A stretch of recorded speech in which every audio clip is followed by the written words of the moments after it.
كان صبي على وشك فتح علبة رقائق ليأكل منها عندما رأته فتاة فجأة وأوقفته فوراً. ركضت نحوه وبدأت تعرض عليه مقطع فيديو.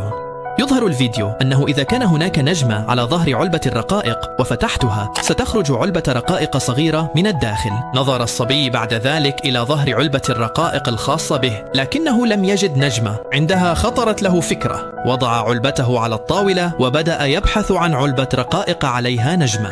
قام بفحص جميع العلب الثقيلة واحدة تلو الأخرى، وأخيرا عندما أصدرت إحدى العلب صوتا فحصها ورأى أن هناك نجمة على ظهرها. لكن السؤال هو، هل سيكون هناك علبة رقائق صغيرة بالداخل؟